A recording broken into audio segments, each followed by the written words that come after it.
दर्शकबिन नमस्ते। प्राइम संवादमा तपाईलाई स्वागत छ। म हुँ कृष्ण मल्ल। आज हामी शान्ति र समृद्धिमा कुराकानी गर्न गएका छौँ। मुलुकमा थायी शान्ति कायम हुन सक्यो भने त्यसले समृद्धि हासिल गर्छ र समृद्धिका निम्ति पनि थायी शान्ति हुन जरुरी छ। त्यसो त अहिले मुलुकमा अशान्ति छ भन्न खोजिएको होइन, तर अशान्तिका जराहरू फैलिन थालेका हुन् कि भन्ने थुप्रै आशंकाहरू प्रतीत हुन थालेका छन्।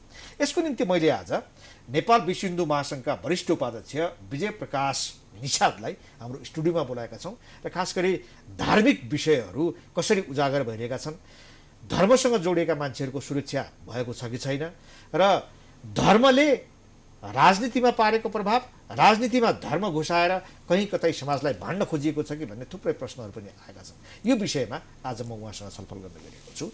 मसँग हुनुहुन्छ नेपाल विश्व हिन्दू महासङ्घका वरिष्ठ उपाध्यक्ष विजय प्रकाश निषाद। स्वागत छ यहाँलाई। हजुर नमस्कार। अब तपाईँ नेपाल विश्व हिन्दू महासङ्घको वरिष्ठ उपाध्यक्ष हुनुहुन्छ होइन? मान्छे हेर्दाखेरि यसो कलिलो, निकै कनिष्ठ जस्तो, तर एउटा प्रतिष्ठित संस्थाको तपाईँ वरिष्ठ उपाध्यक्ष हुनुहुन्छ। हजुर। र तपाईँको बारेमा यसो हेर्दा तपाईँ एउटा प्रतिष्ठित परिवारबाट आउनुभएको व्यक्ति होइन? तपाईँका बाजे जयप्रकाश बिपी कोइरालासँग सङ्गत गर्नुभएको होइन? नेपाली कङ्ग्रेसमा त्यो बेलादेखि लाग्नुभएको। तपाईँको बुवा मेघराज पटक पटक मन्त्री हुनुभएको हजुर होइन?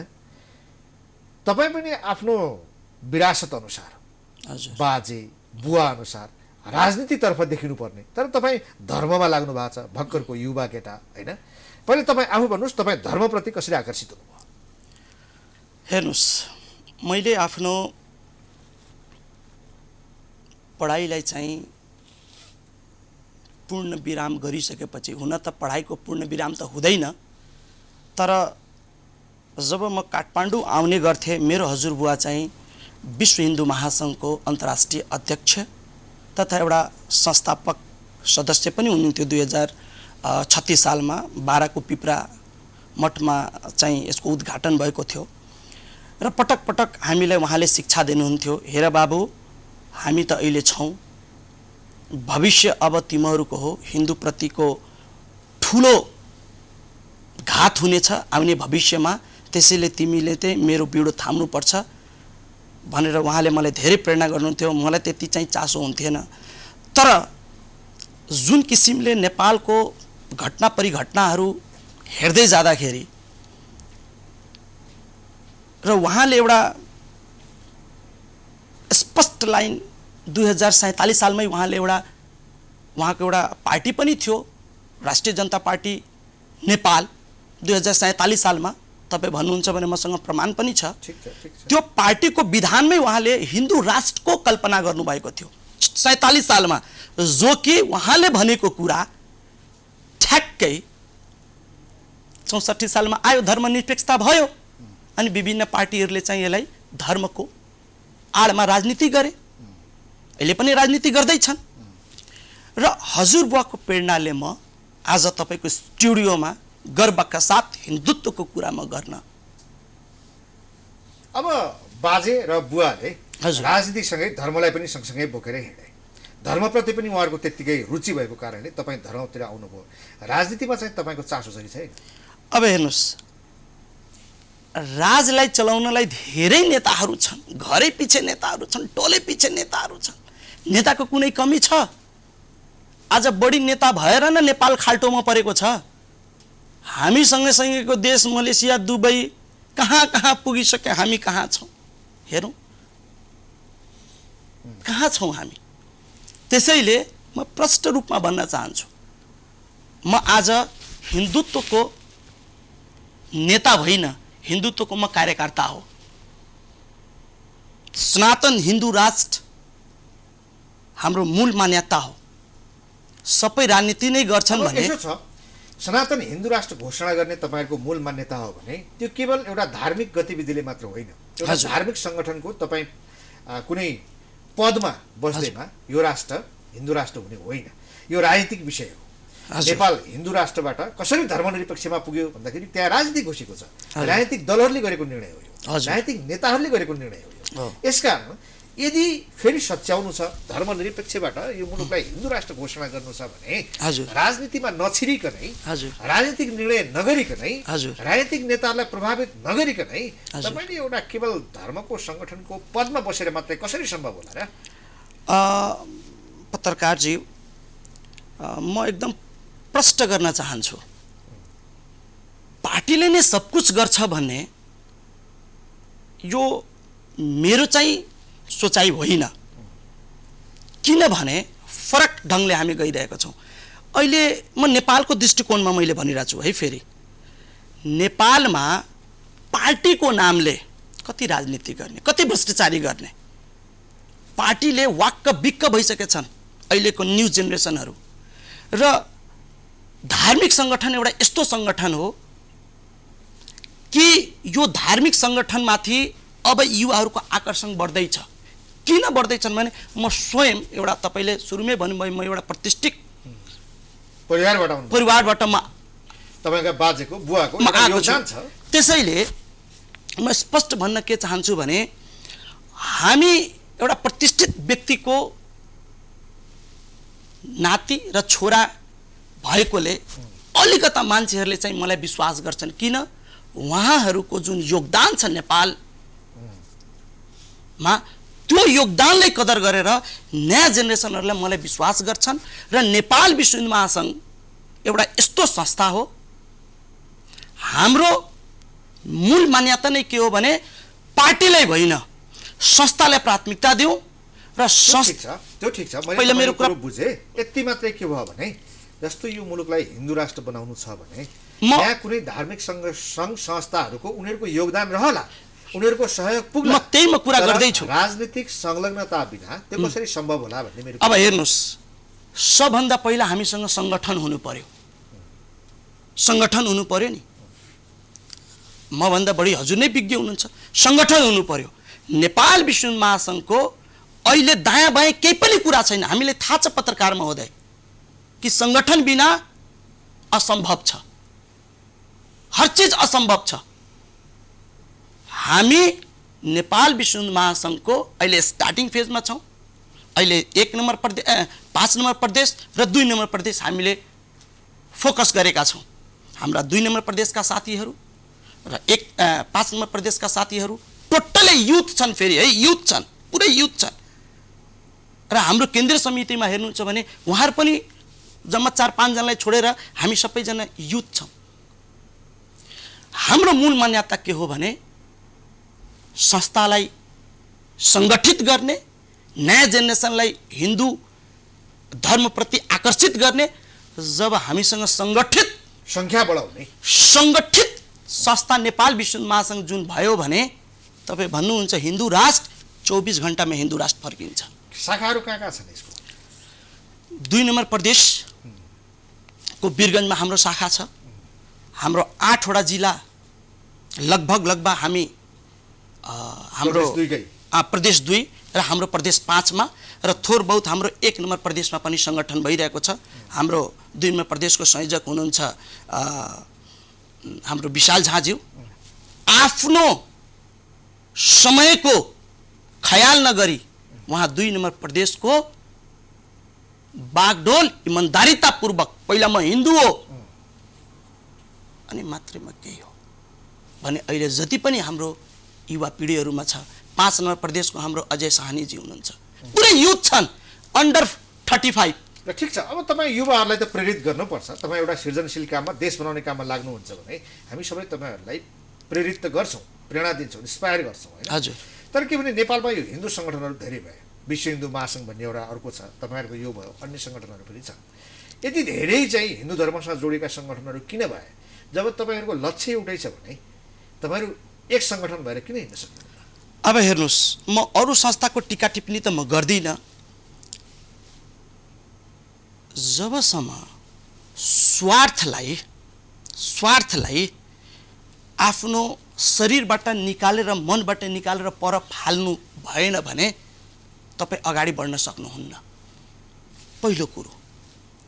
दोस्रो कुरो, हामी के स्पष्ट भन्न चाहन्छौँ, हाम्रो मूल मान्यता भनेको नेपाल विश्व हिन्दू महासङ्घको हिन्दू राष्ट्र। अब हिन्दू राष्ट्रै भनेर भएन नि त। हिन्दू राष्ट्र आएपछि के गर्ने त? हैन, त्यो कुरा आफ्नो ठाउँमा छ। पहिले तपाईहरु संगठनहरु किन एक हुन नसके? मैले भने नि स्वार्थ तपाईलाई चाहिँ के हो? जो तपाईले स्वार्थ भन्नुभयो, अब कसको के स्वार्थ भयो? अब सबभन्दा पहिला अब म यति दिनदेखि लागिरहेको छु, मलाई अध्यक्ष चाहियो। मैले विगतमा मैले पोखरामा पनि मैले घोषणा गरेको छु, आउनुस् एकता हौ। के को लागि एकता नहुने? पद र पैसाको लागि एकता नहुने? तपाईँ मेरो फेसबुकको टाइमलाइनमा गएर हेर्नुहुन्छ भने प्रष्ट देखाइदिन्छ। म त एकदम प्रष्ट मान्छे हो। त्यही त, अब पद प्रतिष्ठा चाहियो। त्यसो भए तपाईँ काम सुन्नुहोस् न, तपाईँ काम गर्दै आज म तपाईँको स्टुडियोमा आज म तपाईँको स्टुडियोमा किन आएँ? सायद म काम गरेरै आएको होला। ठिक छ, मैले त्यो कुरो भनिनँ, मैले यति मात्रै जान्न चाहन्छु। काम गर्दै जानुस्, तपाईँलाई प्रतिष्ठा त जनताले दिन्छन्, शिरमा बसाएर लान्छ। पद कसले गर्यो? पदको चाहना कसले गर्यो? कसै कारण तपाईँहरूको एकीकरण भएन? त्यो खुलेर भन्नु पर्यो क्या तपाईँले। अब त्यो अब भनि नै नहालौँ। तपाईँ मेरो फेसबुकको टाइमलाइनमा गएर हेर्नुहोस्, प्रष्ट हुन्छ। नेपाल विश्व महासङ्घ अहिले पनि एकताको लागि तयार छ। अन्य धार्मिक सङ्गठनसँग अथवा भनौँ हिन्दू राष्ट्रसँग जोडिएका, हजुर, हिन्दू धर्मसँग जोडिएका विश्व हिन्दू महासङ्घ लगायत जो विभिन्न महासङ्घहरू छन्, हिन्दू धर्मका सङ्गठनहरू, तिनीहरूसँग एकता गर्नुको लागि तपाईँ वरिष्ठ उपाध्यक्ष हजुर विजय प्रकाश निषाद सहित तपाईँका अध्यक्ष केदारनाथ दाहालले हजुर पत्याग गर्न सक्नुहुन्छ? स्वाभाविक रूपले उहाँले, म उहाँसँग कुरा गरेको थिएँ, महासचिवजीसँग आफ्नो कुरा गरेको थिएँ, सबले सेक्रिफाई गर्न तयार थिए। तपाईहरूले पद त्याग गर्ने हो, तपाईँलाई पद नचाहिने हो भने हजुर ती सङ्गठनमा मिसिन छेक्यो केले? अब त्यो त उहाँहरूसँग सोध्नुपर्छ। होइन, म तपाईँलाई ड्राफ्ट दिन तयार छु। सोधौँला म उहाँलाई, तपाईँलाई छेक्यो केले? तपाईँहरूलाई पद चाहिने, तपाईँहरू उहाँसँगै मिसेर जुन शब्द इस्तेमाल गर्नुमा छ त्यही शब्द हो। जुन शब्द हजुरले इस्तेमाल गरेको छ त्यही शब्द हो। नेपाल विश्व महासङ्घ आज पनि हामी एकता गरेर नेपाललाई हिन्दू राष्ट्र बनाउन हामी सङ्कल्प गरेका छौँ। त्यो सङ्कल्प त उहाँहरूको पनि छ। छैन, देखेन। मैले सुरुमा घोषणा गर्ने उहाँहरूको उद्देश्य अब उहाँहरूको के छ मलाई थाहा छैन। थाहा हुनु पर्यो। सुन्नुहोस् न, म नेपाललाई हिन्दू राष्ट्र बनाउँछु भन्ने एउटै मिसन बोक्ने तर छुट्टिएर हिँड्ने, यसले गर्दा के भइरहेको छ त? हिन्दू राष्ट्रप्रति, हिन्दू धर्मप्रति आस्था राख्ने तमामहरूको भावनामा चोट लागेको छ। हिन्दू राष्ट्र कसैको पेवा होइन, हिन्दू धर्म कसैको व्यक्तिगत पेवा होइन। यसमा हिन्दू धर्मको नाममा सङ्गठन खोलेर यदि कुनै नेपालीको हिन्दू धर्म मान्नेहरूको भावनामा चोट पुर्याउने काम त्यसका नेतृत्वले गर्न खोज्छन् भने तपाईँलाई क्षमा दिइँदैन। हिन्दू धर्मका नाममा खेलवाड गर्ने कसैलाई पनि छुट छैन। एक दिन तपाईँ डिबेट गराउनुहोस्, यहीँनिर डिबेट गराउनुहोस्, म डिबेट गर्न तयार छु। किन एकता हुँदैन? ममा स्वार्थ छ भने मलाई भन्नुहोस्। एकताको पहल गर्ने काम सबैको। एकताको पहल मैले विजय प्रकाश निषाद लगायत हाम्रो नेपाल विश्व महासङ्घको हरेक पदाधिकारीले पनि गरेको हो। म उहाँहरूलाई सलाम गर्छु, उहाँलाई म सल्युट गर्छु। तपाईँले भनिसक्नुभयो, तपाईँ एकताको निम्ति सबै कुरा त्याग गर्न तयार हुनुहुन्छ, तपाईँ लगायत तपाईँका अध्यक्ष पदाधिकारीहरू सबै। त्यसमा मिसिनको निम्ति उहाँहरूबाट के बाधा भयो त्यो चाहिँ खुलाउनु पर्यो नि त, हामीले बुझ्नु। म भन्दैछु स्वार्थ। त्यो त के स्वार्थ हो के? भन्दैछु म स्वार्थ। के स्वार्थ? अब त्यो प्रश्न बुझ्नुहोस् न, कसरी बुझिन्छ? के स्वार्थ? अब एकचोटि उहाँहरूलाई पनि तपाईँ बोलाएर सोध्नुहोस्। सोधौँला, तपाईँ भन्नुहोस्। अब यति प्रश्न गर्ने तपाईँले हो, हामीले होइन। त्यसकारण तपाईँ भन्नुहोस् कि त्यो के स्वार्थको कारण तपाईँहरू सब चिज त्याग गरेर पनि तपाईँहरूको एकता हुन सकेका छैन। यो अहम प्रश्न हो। आज हिन्दू धर्मका नाममा विभिन्न सङ्घ महासङ्घ खोल्ने, आफ्नो राजनीति गर्ने होइन। तर हामी राजनीति चाहिँ गरेको छैनौँ है पत्रकार। होइन, हाम्रो संस्थाको विधानको काम र कर्तव्यमा गएर हेर्नुहुन्छ भने कुनै पनि पदाधिकारीहरू, केन्द्रीय पदाधिकारीहरू कुनै पनि पार्टीको, म स्पष्ट गर्न चाहन्छु, कुनै पनि पार्टीको सदस्यता लिएको फेला परेमा स्वतः महासङ्घको पदबाट निष्कासित हुनेसम्म हामीले गरेका छौँ। राजनीति भनेको कुनै दलको सदस्यता लिनु भन्ने मात्र होइन। धर्मको उसमा बसेर, धर्मको आडमा, धार्मिक सङ्गठनमा पद लिएर त्यस सम्बन्धी गतिविधि गर्ने हरेक ठाउँमा राजनीति हुन्छ। एउटा कार्यालयमा राजनीति हुन्छ, एउटा सामान्य संस्थामा राजनीति हुन्छ। त्यो भनेको कुनै राजनीति गर्नको निम्ति दल हुनु पर्दैन, एउटा परिवारभित्र पनि राजनीति हुन्छ। त्यो आफ्नो ठाउँमा भयो। तर अझै के कुरा स्पष्ट गरिदिनुहोस् भने के स्वार्थ अन्य सङ्गठनहरूसँग रह्यो त्यसका पदाधिकारीहरूसँग रह्यो, जसको कारणले तपाईँहरूले एकबद्ध भएर हिन्दू धर्मलाई बलियो बनाउने, हाम्रो हिन्दू राष्ट्रलाई हाम्रो कायम अहिले पनि गर्ने, हिन्दू अझ राष्ट्र पनि बनाउने हाम्रो तपाईँले प्रयास जारी छ, पुरा हुन सकेको अझ पनि हाम्रो प्रयास जारी छ, अझ पनि हाम्रो प्रयास जारी छ। यति कुरा याद राख्नुहोस्, हाम्रो जुन दिन त्यो प्रयास सफल भयो भने नेपाल विश्व हिन्दू महासङ्घले नेपाललाई हिन्दू राष्ट्र घोषणा 1 गर्छ, 2 गर्छ, 3 गर्छ, कुनै पनि शक्तिले रोक्दैन नेपाललाई। ल नेपाललाई हिन्दू राष्ट्र बनाउनु पर्ने कारण चाहिँ के हो, किन बनाउनु पर्यो? बडा सही प्रश्न गर्नुभयो। विश्वको इतिहासको पन्ना पल्टाएर अगर हामीले हेरौँ भने क्रिस्चियन राष्ट्र छन्, मुस्लिम राष्ट्र छन्, बुद्धिस्ट राष्ट्र छन्, 100 बढी मुस्लिम क्रिस्चियन राष्ट्रहरू छन्, तपाईँको 50 बढी तपाईँको मुस्लिम राष्ट्रहरू छन्, बुद्धिस्ट राष्ट्रहरू छन्। हिन्दू राष्ट्र कहाँ छ? के हिन्दू राष्ट्र पुरा विश्वबाट अब लोप भएकै हो त? लोप भएकै हो त? त्यो हाम्रो पहिचान हो, त्यो हाम्रो संस्कृति हो, त्यो हाम्रो धर्म हो। आज हामी खाडी मुलुकलाई त्यसले चिनिन्छौँ मुस्लिम राष्ट्र। एउटा पहिचान कायम गर्ने हिन्दू राष्ट्र घोषणा गर्नु पर्यो। त्यो मात्र होइन, त्यो मात्र त्यसको भित्र पनि धेरै इथिकहरू छन्। त्यसको भित्र फेरि तपाईँको मूल मान्यता पनि छ। अब हिन्दू राष्ट्र हुँदैमा नेपालमा कायापलट हुँदैन, तर हामीसँग त्यसको स्ट्र्याटेजी छ। नेपाल विश्व हिन्दू महासङ्घको स्पष्ट धारणा छ। नेपाल जुन दिन हिन्दू राष्ट्र भयोदेखि 10 वर्षदेखि 15 वर्षमा नेपालको जीडीपी ग्रोथ भएर जान्छ। म तपाईँलाई एउटा सानो उदाहरण मात्र धर्मले आर्थिक विकास कसरी गर्छ? किन गर्दैन? कसरी भन्नुहोस् न। सुन्नुहोस्, सबभन्दा पहिला नेपालको पशुपतिनाथको स्थिति हेर्नुहोस्, के छ फेसिलिटी? विश्वको 202 अर्ब हिन्दू मध्ये 10% पनि नेपालमा आउने वातावरण हामीसँग छ। के छ व्यवस्था? अब त्यसो भए यो स्पष्ट गर्नुहोस्, नेपाल धर्मनिरपेक्ष भएर हजुर के घाटा भयो? धेरै घाटा छ। हेर्नुहोस् न, हाम्रो नेपालमा गतिविधि हेर्नुहोस्।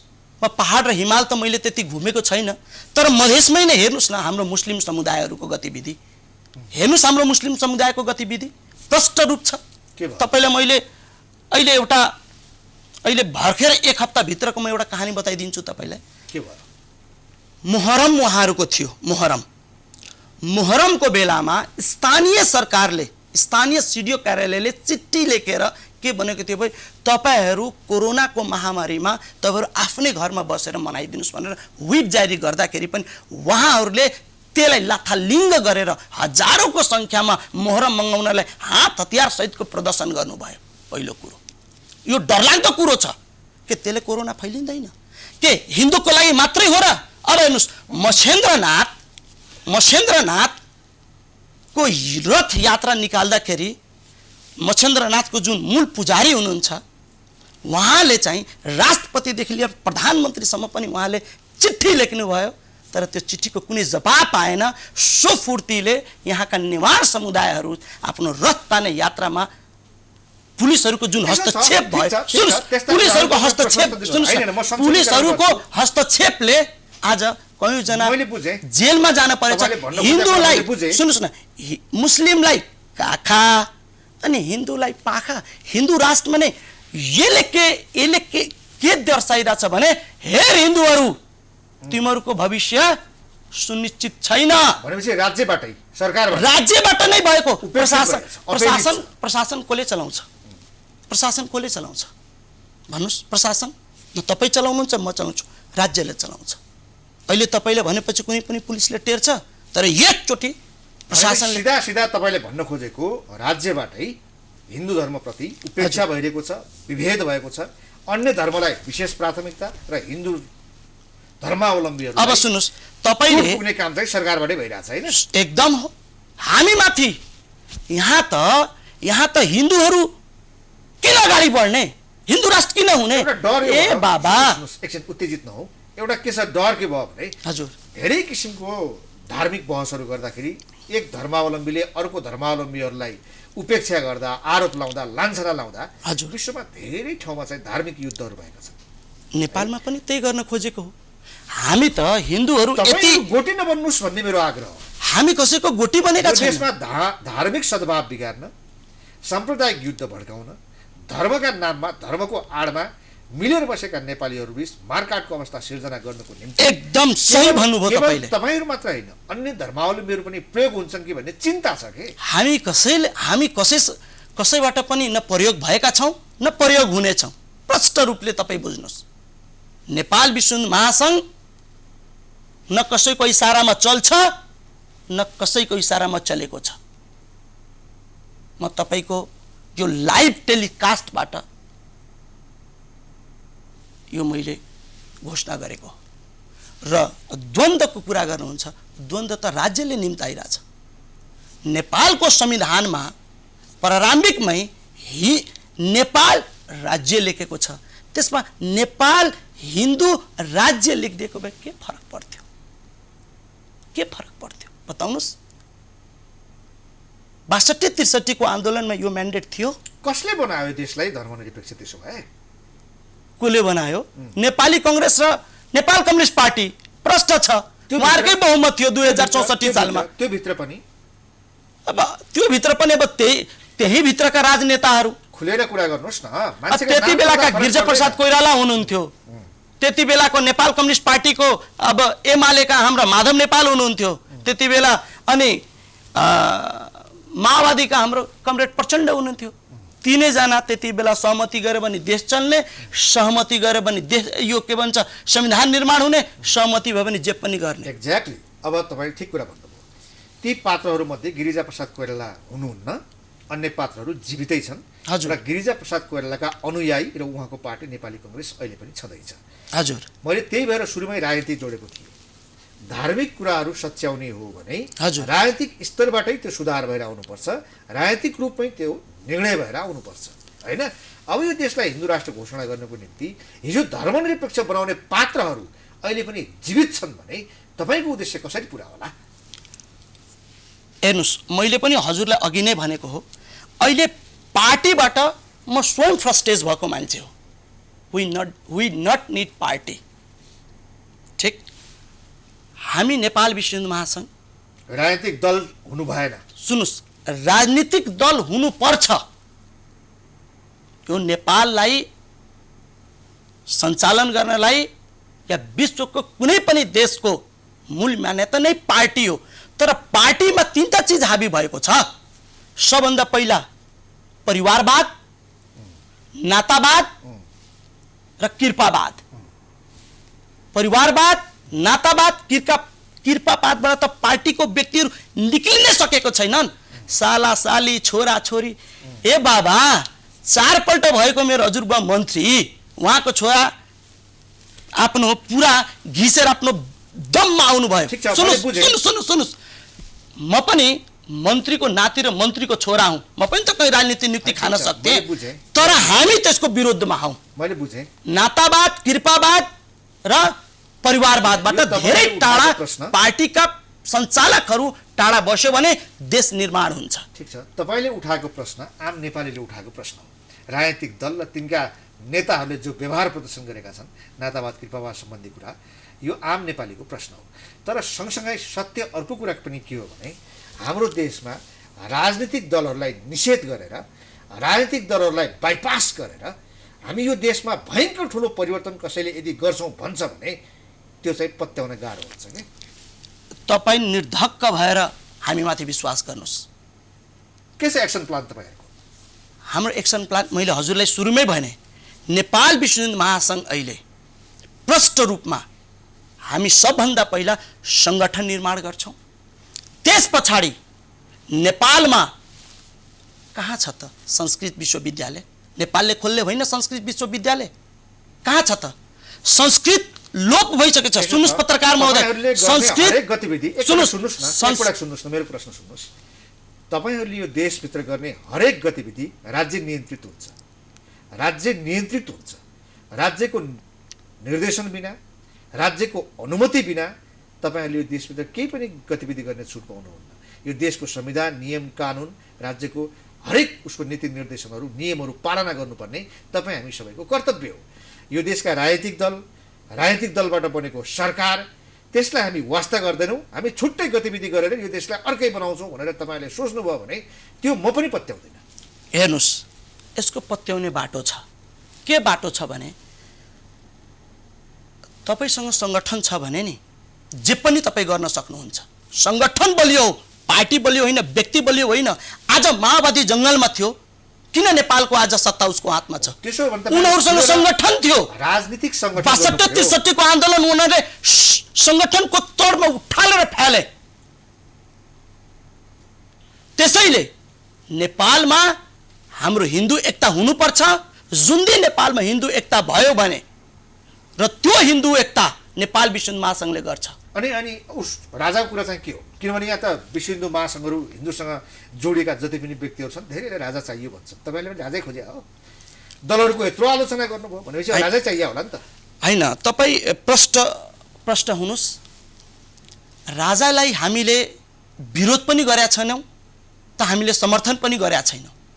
किनभने राजा भनेको विष्णुको अवतार मानेको हो नि त, विष्णुको अवतार मानेको हो।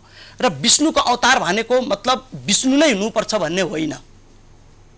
विष्णु नै हुनुपर्छ भन्ने, राजामा त्यो विष्णुको अवतार देखिएन र नेपाली जनताहरूले चाहिँ उहाँलाई अहिले विश्राम गर्नको लागि मात्रै भनेको हो। होइन, व्यक्तिको कुरो भएन, म संस्था कुरो गर्दैछु। राज संस्थाको सञ्चालक नै त राजा हुन्छ, राजा नै त हो नि तपाईँको विष्णुको अवतार। उहाँमा जनताले हेरेन, अहिले उहाँलाई विश्रामको लागि पठाएको छ। नेपाल हो, जे पनि हुन सक्छ, तर हामी राजाको विरोध पनि गर्दैनौँ। तपाईँहरू राज संस्थाको अस्तित्व स्वीकार गर्ने कि नगर्ने? त्यो अहिले हाम्रो बीचमा बसेर स्वर्ग र नर्कका बीचमा पसल थापेर व्यापार गर्ने जस्तो कुरा भयो कि तपाईँको? होइन होइन, यहाँ सुन्नुहोस्, कि राज संस्था चाहियो कि चाहिँदैन भनेर स्पष्ट कुरा आउनु। हामी अहिले हाम्रो संस्थाको विधानमा स्पष्ट छ, नेपाल हिन्दू राष्ट्र हुनुपर्छ, त्यति हो। त्यति हो। हिन्दू राष्ट्र घोषणा गरेपछि तपाईँले अघि भनेको जस्तो यो देशमा आर्थिक विकास पनि सम्भव हुन्छ, हरेक सम्भव छ नेपालमा, समाधान भएर जान्छ, एकदम समस्या समाधान। अब नयाँ युगमा म तपाईँलाई बताइदिउँ, नयाँ युगमा कम्प्युटर टकिङको कुरा चल्दैछ पुरा विश्वमा। नेपाल सरकारले त्यसमाथि ध्यान दिएको छ। के हो, what is the meaning of computer talking? के छ त्यो? विश्वको इतिहासमा शब्दकोश खोज्दै जाँदाखेरि संस्कृत नै उपयुक्त देखिएको छ। मैले भनेको होइन, नासाले भनेको। अब संस्कृतको स्टुडेन्ट कहाँबाट ल्याउने भविष्यमा? कहाँबाट ल्याउने? कहाँबाट ल्याउने? साउदी अरबबाट ल्याउने कि कतारबाट ल्याउने कि युरोपियन कन्ट्रीबाट ल्याउने? नेपालले दिन्छ। तपाईँलाई मैले प्रष्ट रूपमा म भन्न चाहन्छु, नेपालमा संस्कृत विश्वविद्यालय आजदेखि स्थापना गरौँ र संस्कृतका विज्ञहरू यहाँबाट हामी क्रिएट गरौँ। छर्ल्याङ मार्छ। किन छर्ल्याङ मार्छ भने कसैले पनि सोचेको थिएन यस्तो युनिक, यस्तो लेटेस्ट टेक्नोलोजीहरू आउँछ, कम्प्युटर आउँछ, मोबाइल आउँछ। अब वाकी टकी कम्प्युटर टकिङको कुरा चल्दैछ पुरा विश्वमा। मैले अध्ययनले बोलेको हो, हचुवाका तालमा बोलेको होइन। विश्वविद्यालयको निर्माण कहिले गर्ने? जर्मनले त गरिसक्यो विश्वविद्यालय, संस्कृत विश्वविद्यालय त जर्मनले गरिसक्यो, नेपाल कहिले गर्ने? नेपाल विश्व महासङ्घ स्पष्ट रूपमा म भन्दैछु, हामी अहिले सङ्गठन गरेर यी सब चिजहरूलाई जनताको अगाडि लग्छौँ र हिन्दू राष्ट्र आउँदैमा नेपालमा कायापलट हुँदैन। हिन्दू राष्ट्र आयो भने त्यसको धेरै फाइदाहरू छ। फाइदा होइन, जीडीपी नेपालको ग्रोथ भएर जान्छ। ठिक छ, तपाईँको दाबी हेर्दै गरौँला। तपाईँ एउटा युवा हुनुहुन्छ होइन, तपाईँलाई प्रोत्साहित गर्न चाहन्छौँ हामी। जुन हिसाबले तपाईँको परिवारका, तपाईँका बाजे, तपाईँका बुवाको यो देशको निम्ति योगदान रह्यो, तपाईँ आफ्नो एउटा क्षेत्रमा लाग्नु भएको छ, तपाईँको यो उत्साह जोस जाँगरको हामी सम्मान गर्छौँ। तपाईँ अगाडि बढ्नुहोस्, आउनुभयो, हार्दिक धन्यवाद। हस्, धन्यवाद। तपाईँले आफ्नो स्टुडियोमा मलाई आफ्नो अमूल्य समय दिएर मलाई दुई शब्द आफ्नो राख्न दिएकोमा तपाईँलाई धेरै धेरै धन्यवाद। र आज हाम्रो हिन्दू धर्म अन्तर्गत महिला दिदी बहिनीहरूको आज चाहिँ जितिया पर्वको लागि पनि म यहीँबाट म सम्पूर्ण देशवासीहरूलाई म आफ्नो तर्फबाट र आफ्नो संस्थाको तर्फबाट म सबैलाई म शुभकामना म दिन चाहन्छु। हस्त धन्यवाद। दर्शकवृन्द, प्राइम संवादमा हामीसँग नेपाल विश्व हिन्दू महासङ्घका वरिष्ठ उपाध्यक्ष विजय प्रकाश निषाद हुनुहुन्थ्यो। उहाँसँगको कुराकानी सकिन्छ। हामी सबैलाई बिदा दिनुहोस्।